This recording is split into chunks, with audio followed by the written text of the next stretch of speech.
Hey, everybody. Welcome. Welcome tonight. Thanks for being with us. Hi, Natiq. Hey. Hey. Natiq is, of course, in an artist gathering in Syracuse, New York. So it's good to hear creative sounds from behind you. Hi, Sarah. Hi, Isaiah. How are you? And welcome everybody to this warm Pittsburgh evening for what I promise will be a great discussion with some pretty incredible people. Before we begin, I wanted to offer a land acknowledgement. The Frick Pittsburgh occupies ancestral lands of the Haudenosaunee, Lenape, Osage, and Shawnee peoples. As a place of history and nature, the Frick recognizes the cultural importance of land and the role of cultural institutions in the formation of collective memory. Displacement and erasure are not just histories for Native peoples. Land acknowledgements, like historic sites themselves, are exercises in preservation and reconciliation, engaged with past, present, and future. So our talk tonight, our panel discussion, was inspired by the Romare Bearden exhibition, which is on view right now at the Frick, and it is brought to us thanks to the Romare Bearden Foundation in New York, and Landau Traveling Exhibitions in Los Angeles. And it was curated for the Frick by my colleague, Melanie Groves, manager of exhibitions and registrar. And she is on, you cannot see her right now, she is here for moral, informational and technical support for anything we might need. So thanks, Mel, for joining us.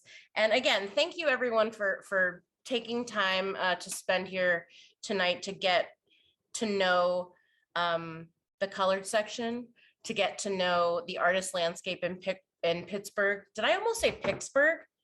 That might be a first. No, I didn't almost say it. Well, now I did it. And we're just glad you're here. I wanted to say a few things before I turn it over to Sarah, Natiq, and Isaiah about why this is important, about why talking about Black artist collectives is important, particularly in relation to Romare Bearden. So I'll just say a few things and then I will turn it on over. So I did mention the show will be here till September 18th. So you get a chance to see really what I feel is like it's a visual journey, a visual narrative journey of bold colors, shapes, patterns, and textures. And Romare Bearden is in these works is portraying nostalgia and a celebration of the lives of Black subjects. So Bearden in particular was an artist of social conscience and action, and he was really mindful of the pivotal period in which he lived. And so in response to the 1963 March on Washington, Bearden enlisted fellow Black artists Hale Woodruff, Charles Alston, Norman Lewis, and a handful of others to consider their role in the movement and organize a groundbreaking Black artist collective called Spiral. So you may have heard of this. It was short-lived, but it has lived in our consciousness, and particularly in the world of art for a very long time, and the world of activism. So Bearden and this first group of about 8 people were in attendance at Bearden's studio for the very first meeting of Spiral on July 5th, 1963. Then there were a sort of a second wave of members that joined, including Emma Amos, who was the only female member of the collective, which was a very big deal at the time, and probably still. So you'll talk about that as well, I hope, Natiq.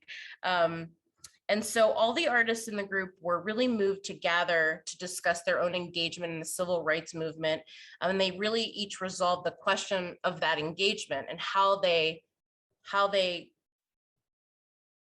walked toward this work sort of in a really different way. And so according to Bearden, from a book called A History of African American Artists, he says, Spiral Group was formed, quote, for the purpose of discussing the commitment of the Negro artist in the present struggle for civil liberties, and as a discussion group to consider common aesthetic problems. So Bearden and his contemporaries recognized that what the fundamental issue was the question of their identity as Black artists in a white society, which was an issue that initially had emerged in the Harlem Renaissance in the 20s, then in the Harlem Artists Guild in the 30s. And there were many aspects to this. For instance, they sort of posed these big questions.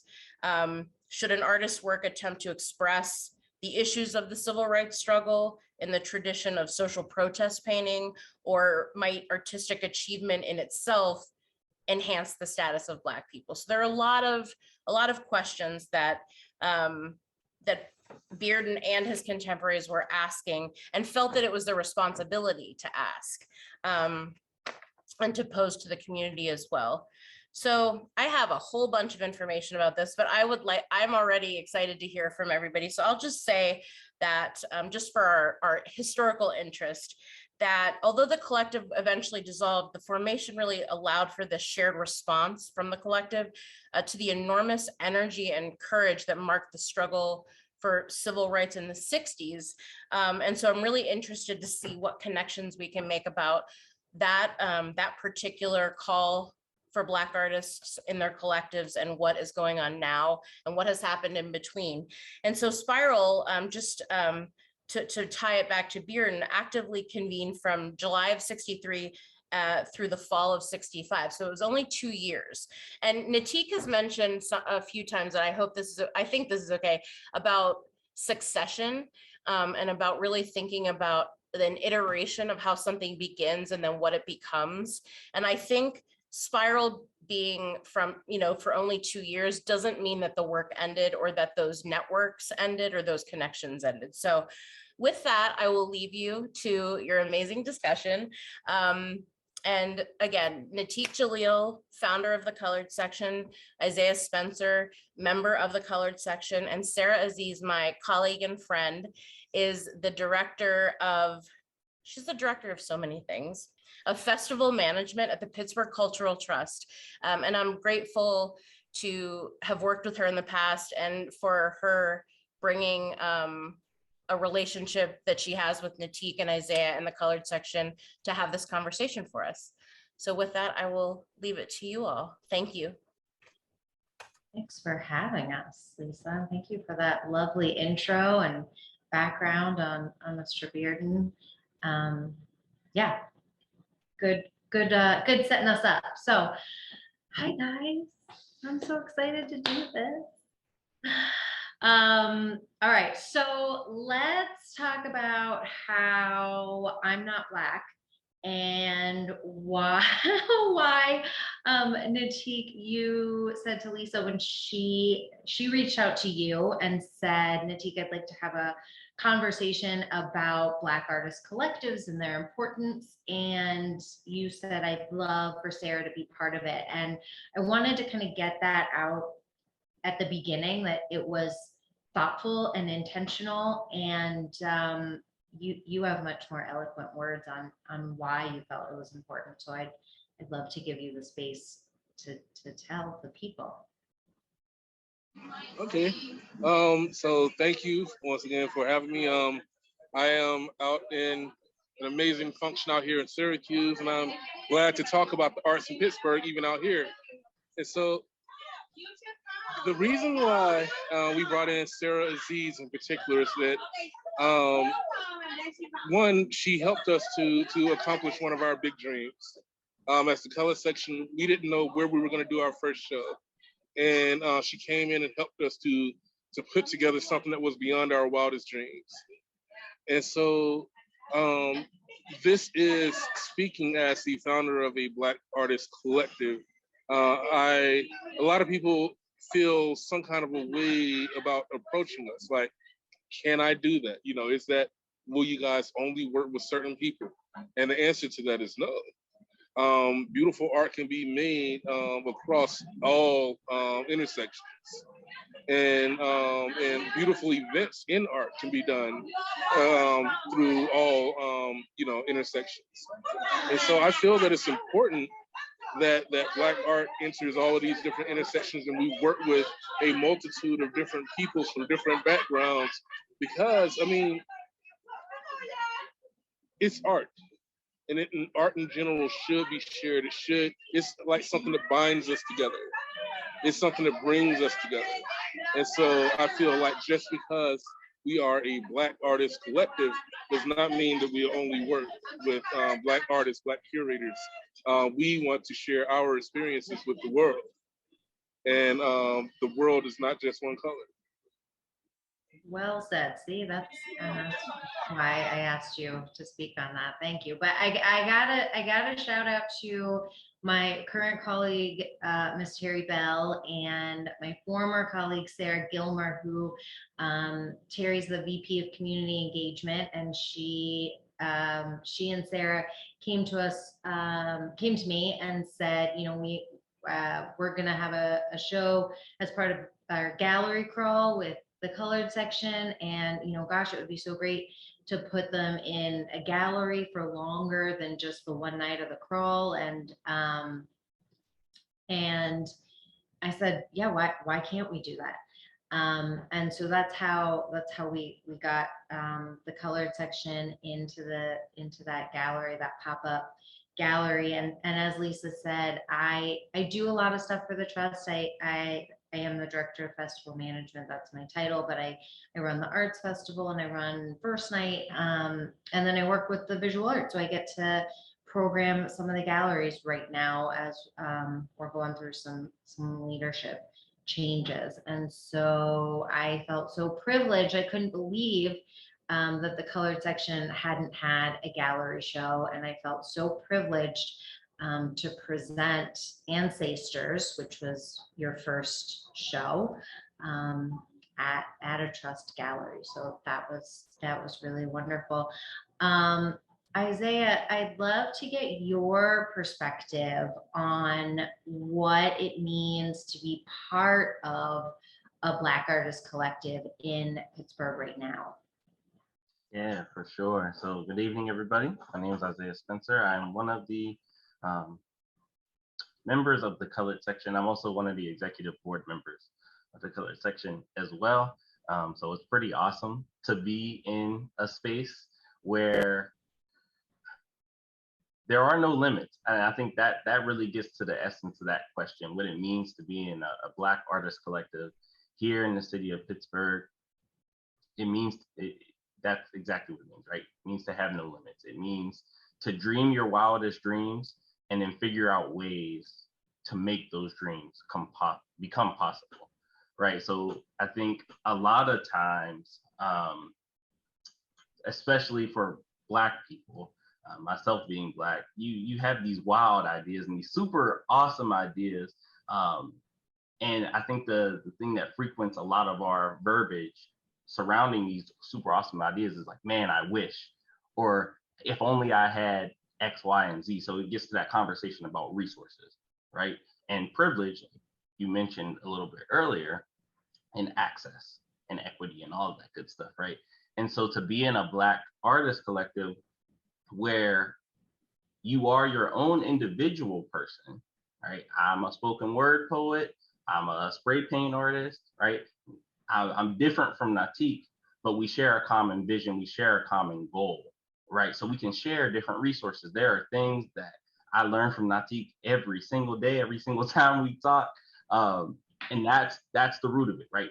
Access. I have direct linkage to a self-taught, amazing, wonderful, super duper talented artist, right, in Natiq, our founder, but I also have access to a bunch of other super dope and unique artists as well, who all bring something different to the table. So it's not just, like Natiq said earlier, right, the world isn't all one color, right? Well, art isn't all one color in the same sense of that we don't all do the same things and we don't all bring the same things to the table. So I think that's what the essence of being in a Black artist collective is here in this city, at least, especially where, you know, we have tons and tons of bridges that divide the city up into all these different sections. So it's nice to be able to meet people from all over and create together and gather together. Yeah, for sure. Natiq, do you have anything else to add?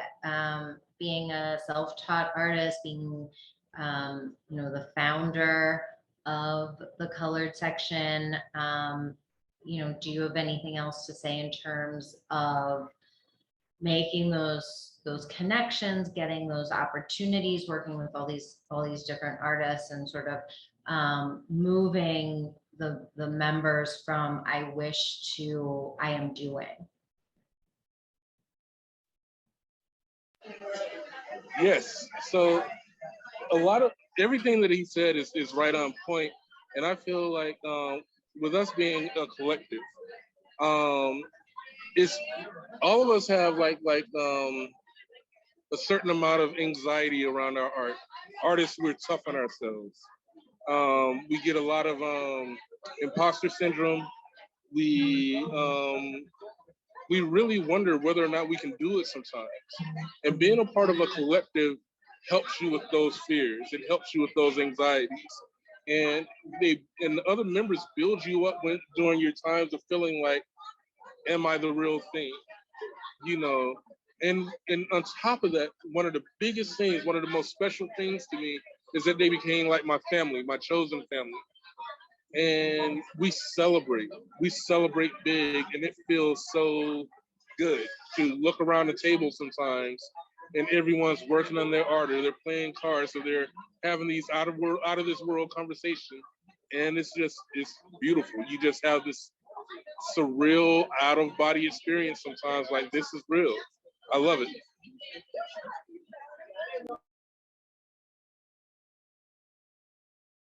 Remind everyone when you started the colored section. How long have y'all been around? Yes. So the color section started about a year and a half ago, maybe a little bit longer now. It was in November, the first time we had a meeting and said, we're going to do this thing.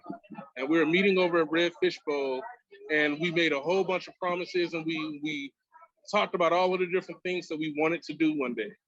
And at the time, it all sounded really, really far-fetched. Like, we could have said we're going to walk to space.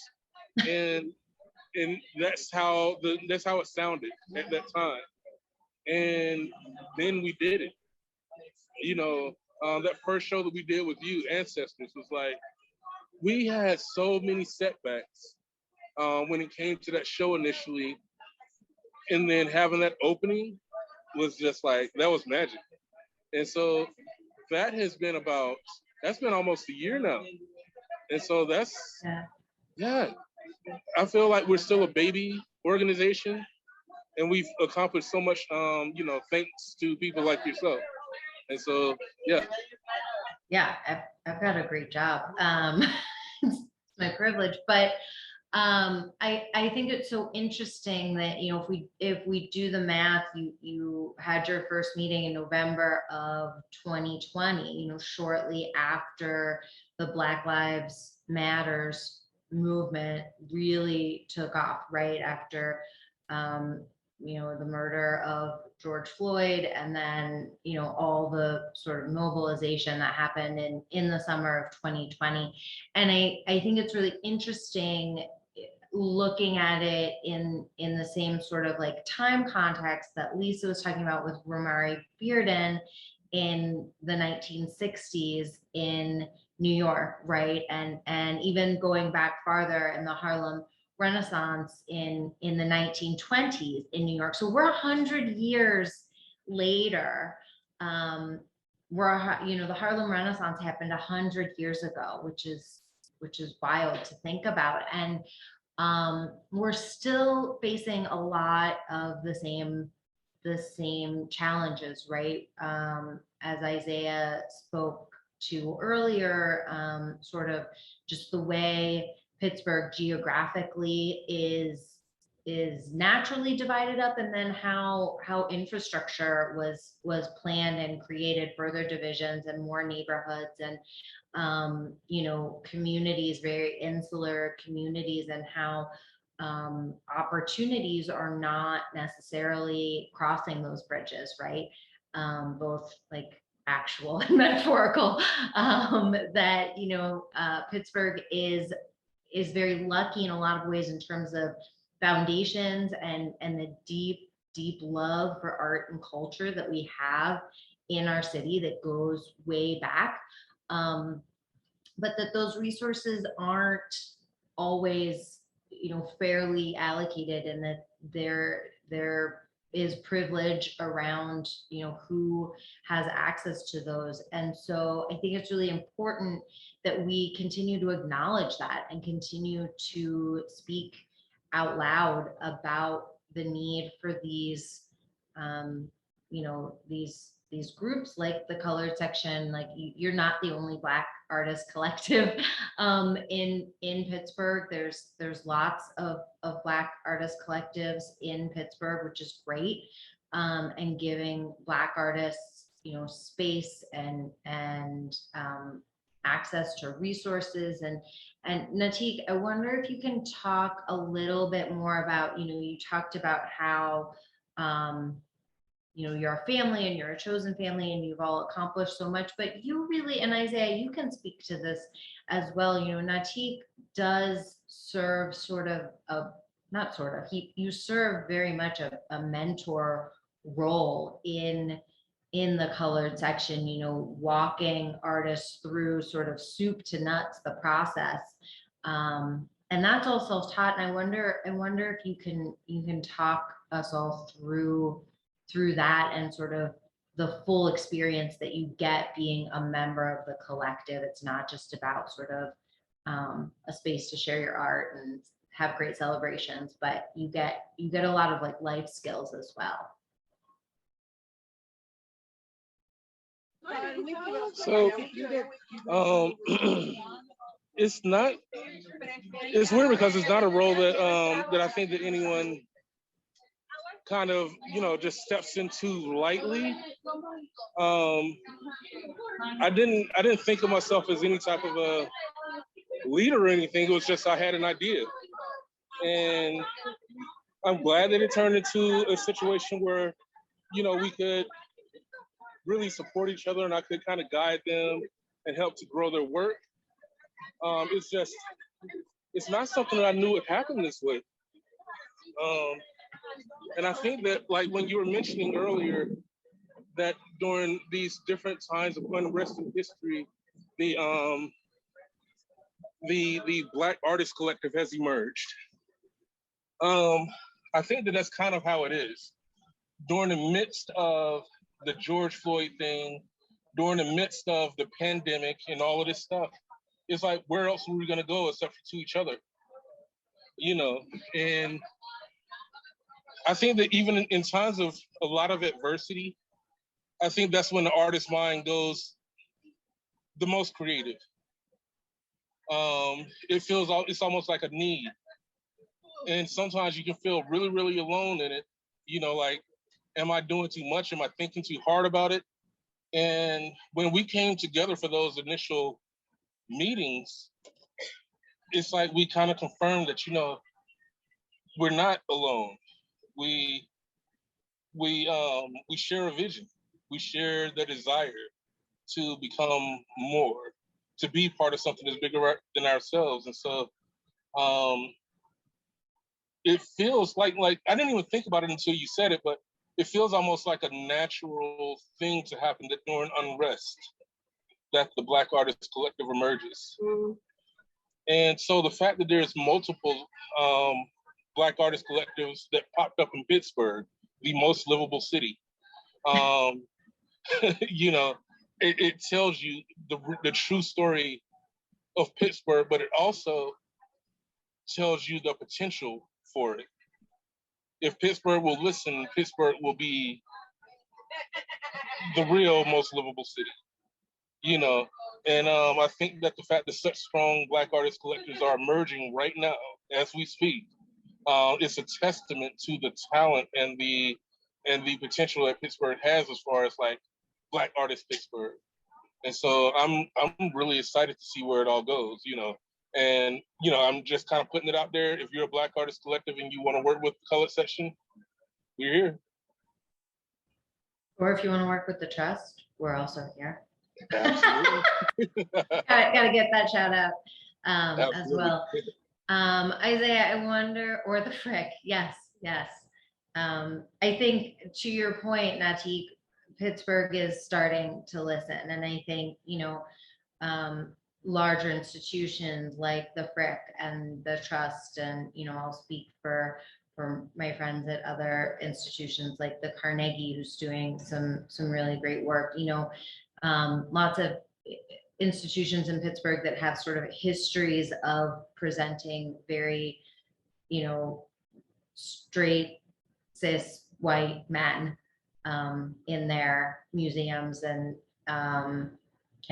on their stages, and they're starting to look at that, right, and be honest and look around and say, why aren't we, giving opportunities to Black artists and Black collectives, and that's good. I mean, we have a ways to go, but I think just having this conversation hosted by the Frick is a really good indication that hopefully Pittsburgh is moving in that direction. The question that I really was supposed to ask was what's the modern Black art collective? How is it different from the Black artist collectives in the 60s and in the time of Romare Bearden? And I think we all answered that it's not necessary, that they happen during really pretty specific times for specific reasons. And maybe there weren't that many Black artist collectives in say the 90s and the early aughts, and it's not because Black artists weren't working and fitting in and having conversations in a white world. There just wasn't the same level of civil unrest, right? It sort of goes in waves. And we're kind of in an up wave right now, and I think we can definitely move things in a positive direction, which is so exciting to be in this specific time right now. So I wonder, speaking, I don't know if Isaiah, you want to speak to this, or Natiq, given that you're in Syracuse, that you want to speak to this, but I'd love to think about how Black artist collectives might be more important in a city like Pittsburgh, versus New York, let's say, or even Syracuse or Cleveland, why is it so important in Pittsburgh for these collectives to exist and to thrive? Who wants to take that? Pittsburgh. Did you want to answer that, Isaiah? Yeah. So I was gonna say that I think it's super duper important when you look at just cultural differences between a place like Pittsburgh and a place like Syracuse or up in Harlem, right? The cultural differences are crazy. They're vast. You can see them. They're bleak. And so to have Black artist collectives in places like Pittsburgh where the culture isn't the same, it's almost an act of resistance, right? It's an act of bringing that culture to that place now and introducing that place to that new culture, but also saying like, hey, there are people here who share in this culture, who participate in this culture, and they have been silenced or they have been drowned out over the years, over the decades, right? And they're not being drowned out or silenced any longer. Like, they're here, we're going to be loud, and we're going to be proud about it, right? So I think that's really the main thing of why something like the Colored Section or any other Black artist collective is super duper important. It's, in a way, it's about establishing a voice. It's giving, or not even giving, it's returning the voice to those who have had their voices taken from them. Well said. Natiq, did you have anything else to add to that? Not much, because Isaiah is dope and he's really eloquent and knows how to say what he's feeling. I feel like as I visit other places in the country, and then I come back to Pittsburgh, I start to see more and more that the Black Artists Collective in Pittsburgh is a necessity. There is so much that people are afraid to say in Pittsburgh because Pittsburgh has consequences. Because it's a large, small town, and everybody knows each other. And so your words, your anger can have consequences. Pittsburgh has a way of silencing people who resist and who has a difference of opinion than the accepted narrative. And so the artists, the Black artists, are needed because a lot of times we're the only ones who can really say what it is that people are feeling in a way that anyone will listen to. Because the colors, the compositions and stuff that people see, it naturally grabs the eye, which inevitably pulls people into the message. And so if anyone has a chance of helping Pittsburgh to live up to its potential, it's the Black artists and our work. And so the Black Artists Collective, which is needed in Pittsburgh in order to protect us and allow us to still have a voice, it's like a natural consequence to the way that Pittsburgh is, it's a natural consequence to the way that Pittsburgh treats its Black people, that the Black Artists Collective and multiples of them would appear at the same time.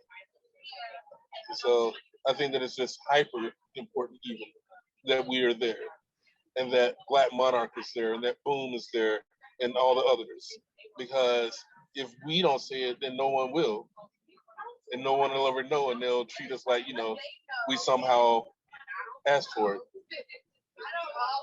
So speaking sort of in that vein,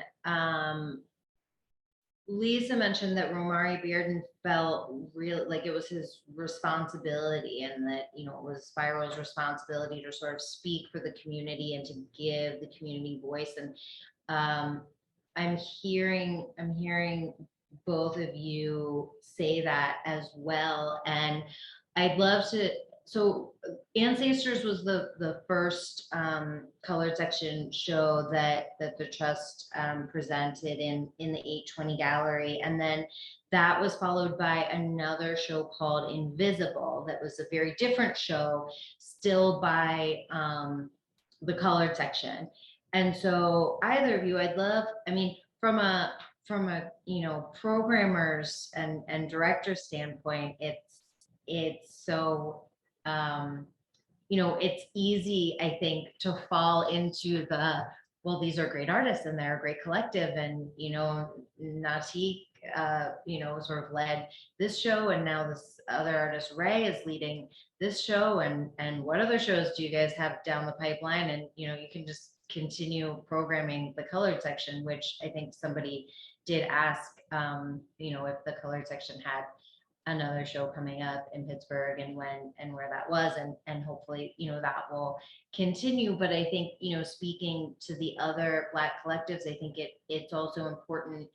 The Trust has a Boom concept show coming up, and hopefully we'll work with Black Monarch, which we haven't had that happen yet, but there's slots available, and other collectives. But I wonder, Natiq, if you could speak to sort of that importance of highlighting different voices in the collective, and how, you're being very, I think, modest and humble, but you are such a natural leader. I think that's why it works so well, that you are so respectful. It's not a top down, like Natiq says to do this, and so I'm going to do this. You show such respect to the artists who's Isaiah, you spoke about being a spoken word artist and a spray paint artist. You have artists who are sculptors, you have photographers, you have artists who identify across the gender spectrum, artists of various ages. all the artists, I think, in the colored section do identify as Black, but, every shade, so many different visions represented. And I wonder if you can speak to how that diversity is important to the collective, and how you sort of allow everybody to flourish and give everybody advantage to, give everybody a voice and take turns. It's really remarkable to watch from the outside.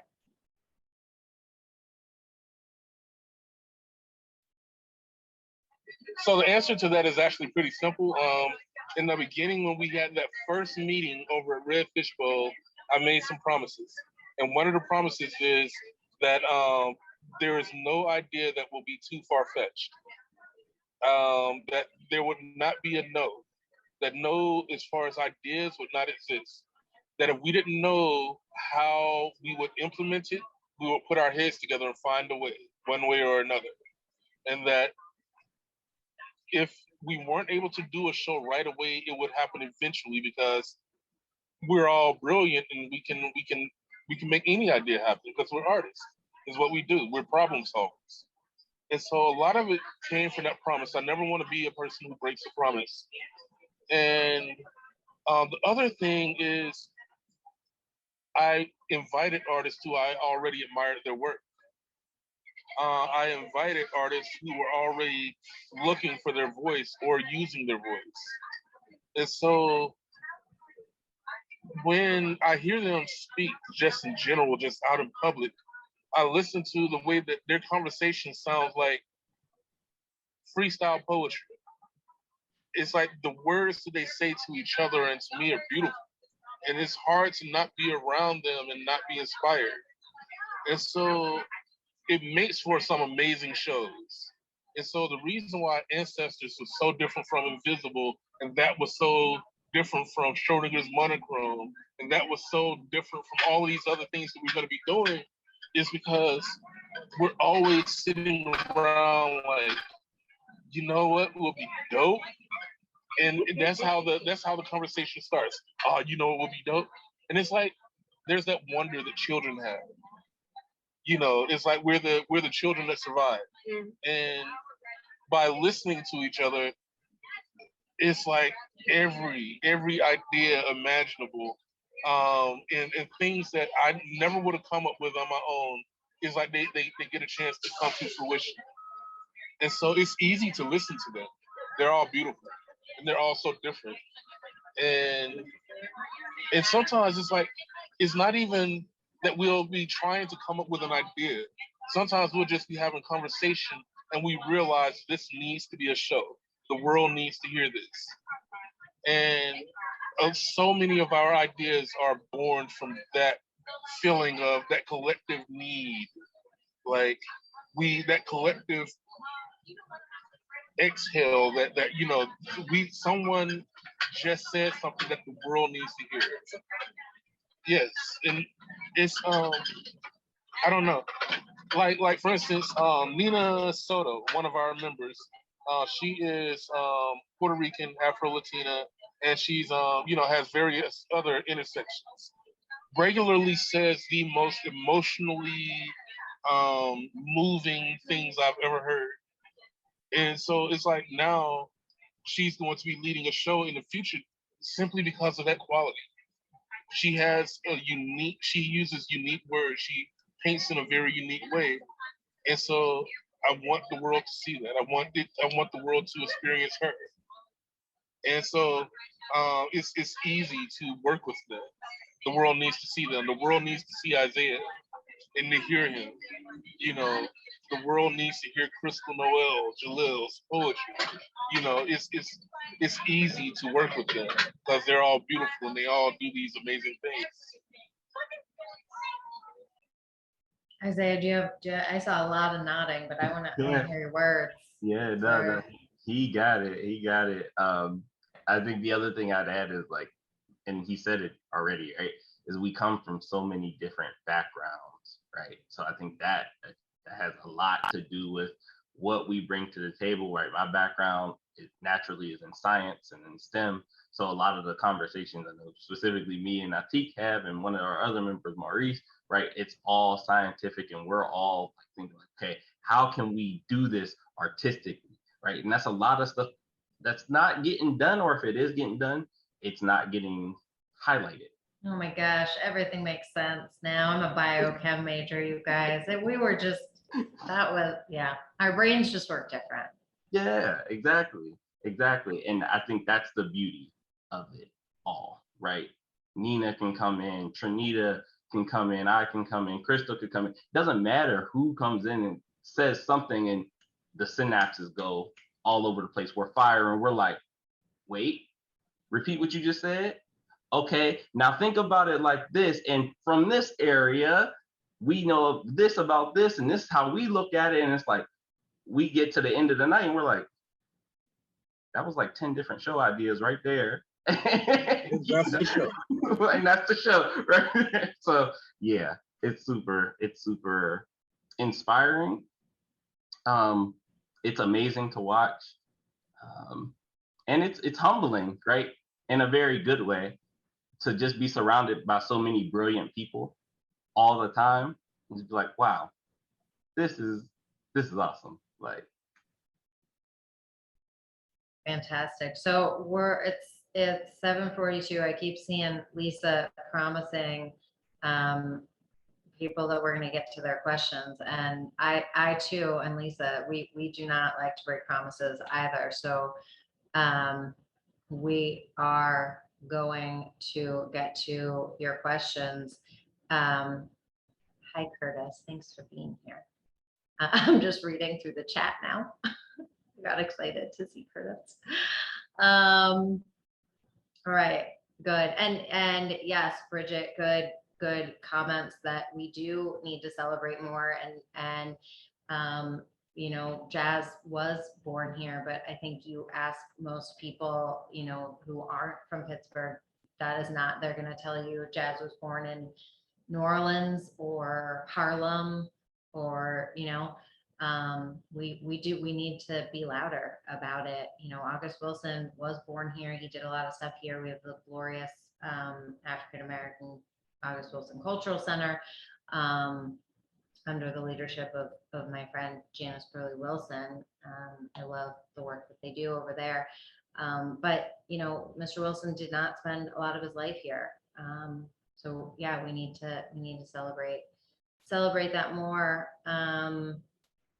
Founding of the colored section. There are other Black artists collectives in Pittsburgh. Yes, you did hear that correctly. So did Natiq and the other founders want to offer something that was not being offered by the other groups? Or why did you feel like another group, why did you feel like the colored section was necessary? Because that is a good point. You know, not all of these groups, you know, just sprouted in 2020. Boom has been around for, I don't know, 7, 8 years. I've been here since 2015, and I feel like DS and Thomas started Boom right around that same time. So I don't know. Can you speak, Natiq, to why you felt like another Black artist collective was necessary?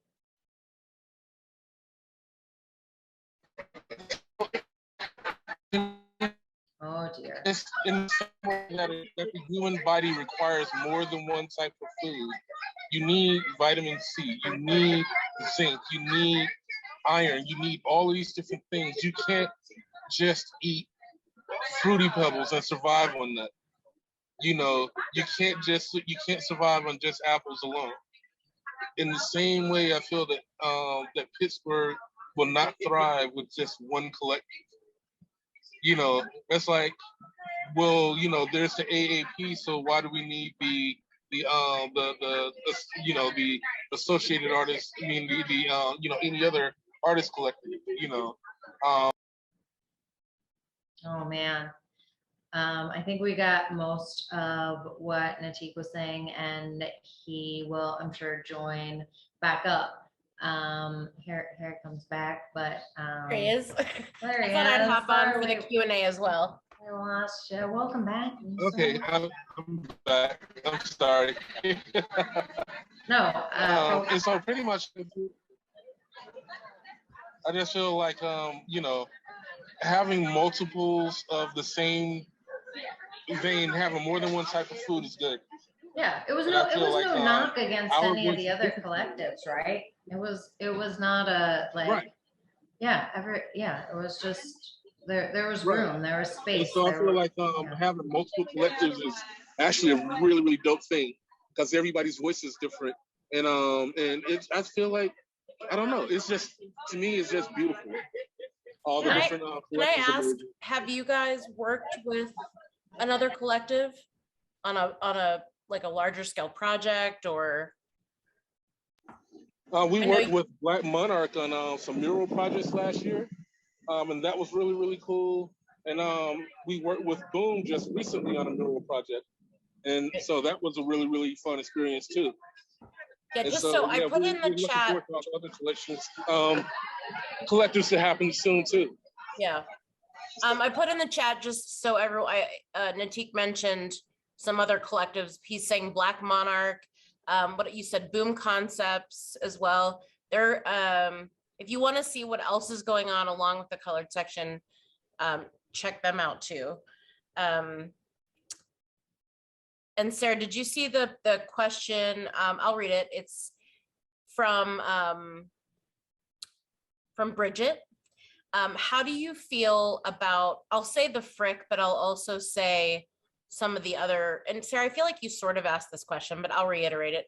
How do you feel about the Frick and other organizations that have historically sort of been, you know, white European, hetero organizations or presented artists in that way? How do you feel about them encouraging more young and diverse is the word population of people into museums by presenting things like Romare Bearden, Vanessa German, Kehinde Wiley, etc.?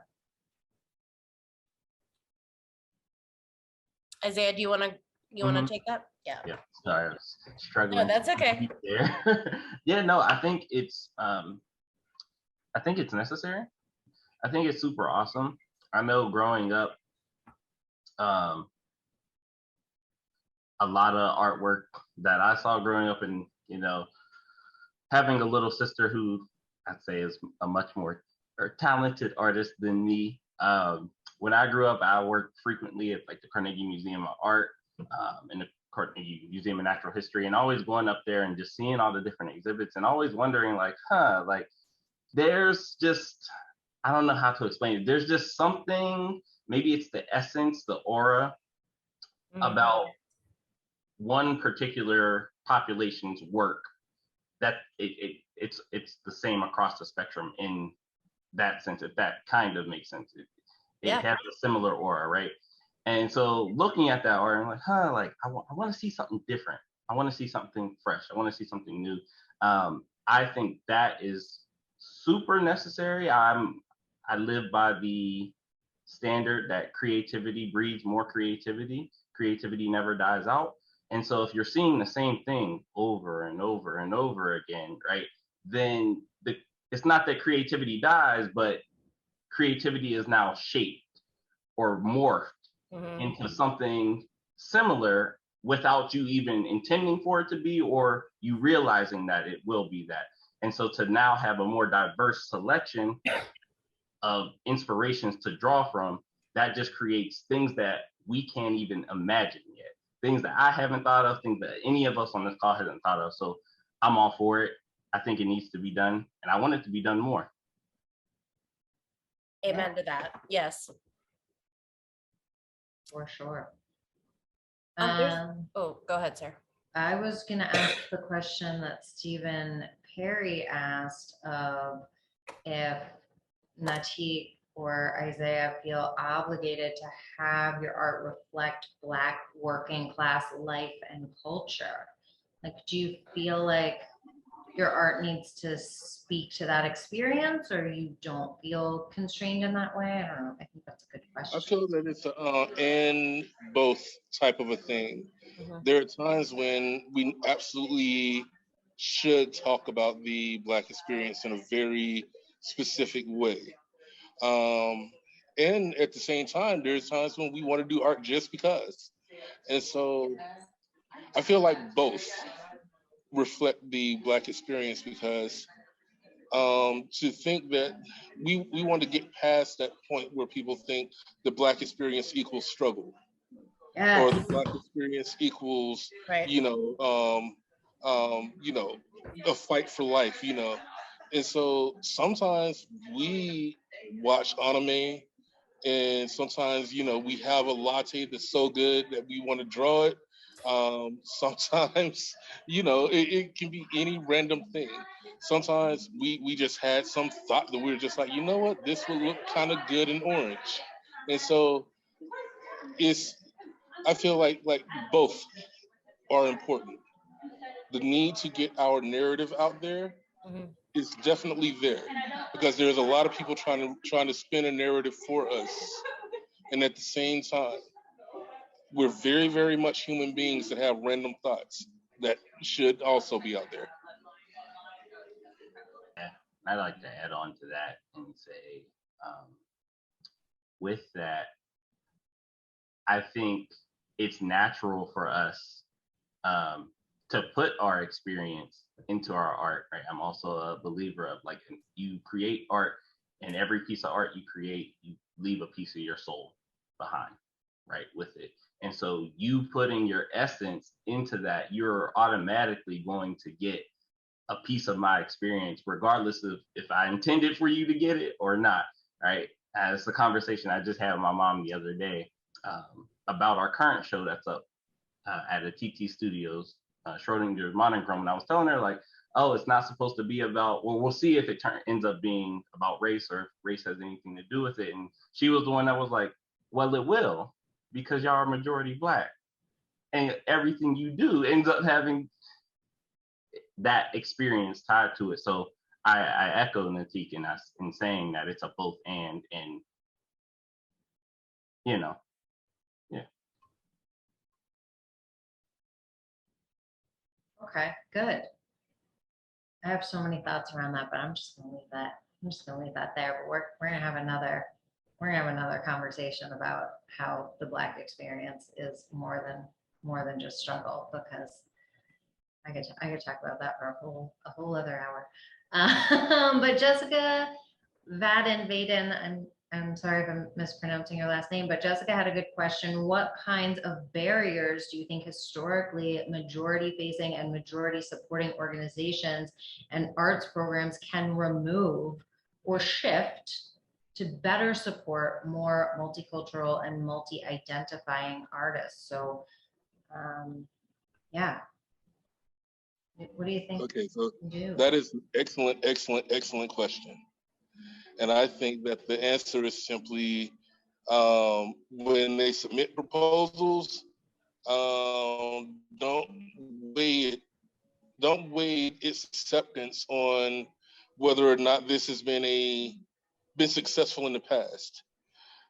Whether this is something that's tried and true. I feel like a lot of organizations inevitably wonder about whether or not this is going to be successful. It's a natural thing.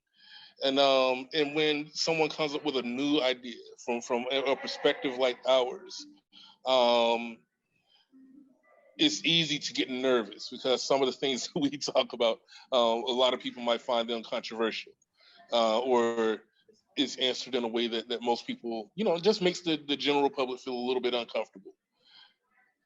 If they can get past that, they will have an amazing show.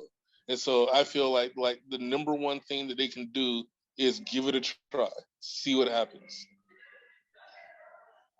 Yeah, I'd love to yes and that and just say I think it's so important for these institutions to do some homework on how they're writing their calls and where they're posting their calls and how they're posting their calls and to whom they're speaking to, right? Because I think so many institutions just historically, it's like, okay, well, this is how we write our calls, and this is how we frame it, and this is where it goes out. And if you want to reach, I'm going to get into the question that Bridget asked also about how you can promote, how these institutions can promote a more diverse attendance. And I think, programming art by Black people, queer people, young people, other, diverse people, is going to break down those barriers more naturally. If you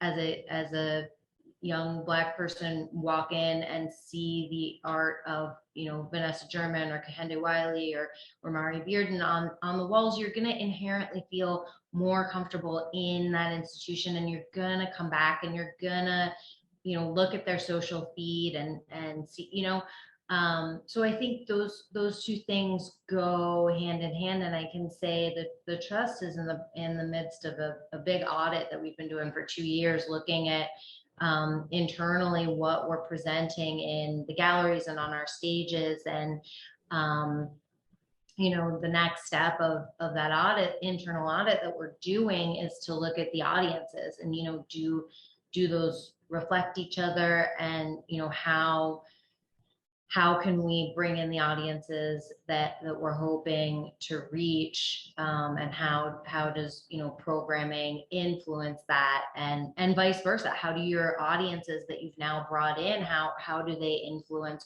what you're presenting? So I think, really speaking to what Natiq was saying, taking those risks and taking, it's not, change and growth are not comfortable, right? They are inherently uncomfortable. It's not gonna be comfortable for these institutions to go through these changes. And so I think, acknowledging that, and acknowledging that it's gonna take some risk, it's gonna take some courage. They're probably gonna fail. Not every show that you present is going to be successful. But I think having those really honest conversations and saying it is more important to hear these voices and to engage these communities than it is to be comfortable. That would be my 2 cents of how these institutions can just get out of their own way and show the people some beautiful art. It is, so we have about 2 minutes, and like you said, we like to keep our promises, Sarah. But is there, I think we hit a majority of our questions. I would love to hear from each of you, just sort of what comes next? What comes next for you? What comes next for us? As we want to work together more and give voice to these, like you've created this incredible community, this amazing collective, a family, as you said, which I love. Like, I love that vulnerability and that honesty and that acceptance of the whole person, right? So what do you see coming ahead? And I'll ask Sarah you the same question, as someone in the arts and culture, admin, creative world, because I think about it a lot too. And this conversation is what propels me forward. Yeah. As far as what I see happening in the future is that the colored section is going to tackle some material that is going to be very difficult. We are really trying to push the bar as far as our ideas that we will work from, our content, our skill levels. We are trying to break some rules. We want to put some long-standing myths to rest. And we want to celebrate things that people have often tried to downplay or to even villainize. We want to celebrate ourselves. We want to celebrate our accomplishments, and we want to let the world know that in the future, we're still going to be here. and so that's what's going to be in the future with us, and hopefully something at the Frick. Yes, I am just delighted to know you now and to work with you. And I feel like there's so much that can happen, and I'm grateful. And like, I just want to point this out, and tell me if I'm wrong, but I saw when Isaiah was speaking, he was answering a particular question. You had a look of pride on your face that made me, like, to me, that is like the answer to every question of what is possible. Did you see that, Sarah? Mm-hmm. Yeah. And it's like, that's the kind of leadership that the city needs and that young artists need. And I think that the old dogs need, right? Like, adjusting the paradigms that have kept us where we are. So I wanted to say that I saw it and I appreciate it. And I'm grateful that you're out there doing this. So thank you. So Isaiah, what do you think? What comes next, or what's next for you? And so more, I guess, immediate, what's next this weekend, we actually have a mural unveiling over in Homewood at Kenny's. We're putting the finishing touches on it on Friday, and then it'll open up on Saturday. So if you're around, definitely come check us out. Where did you say it's going to be? At Kenny's over in Homewood. Okay. And Melanie put it right in the chat for everybody. So definitely check us out on that. Oh, thank you. Yep, we'll be there. It'll be a great time. And after that, right, as I said earlier, my background is in STEM. I'm a civil and environmental engineer by trade. And one of the things they teach us in engineering is that there are hard, fast rules that you have to follow to get stuff done. And while I think those rules are great and they are efficient and they work, I think there is a lot of room for more creativity in that space in order to get things done. More room for collaboration, more room for intersections. I think intersections are the way to go. Mm-hmm. So I know I spend a lot of my time thinking about how do we tie in the creative side with the STEM side, because in reality, they go hand in hand. They are not two distinct things. A lot of the art that I do, like I said, spray paint, I do a lot of art centered around space and STEM and things of that nature. So figuring out how we can push the boundaries in that space in order to create a more cohesive curriculum in some senses. I want to be a teacher. And so being able to teach both sides of it, I think is really necessary to tackle some of the complex challenges that we got coming up over the next couple of decades. So, Isaiah, I need to tell you something. You already are a teacher. Thank you. So, yeah. All right, Sarah. Cool. More Black voices, more Black art on walls, more Black people around board tables. That's what in leadership roles. More confidence in, Natiq's like, oh, I don't see myself as a leader. Like, oh, but you are the best leader.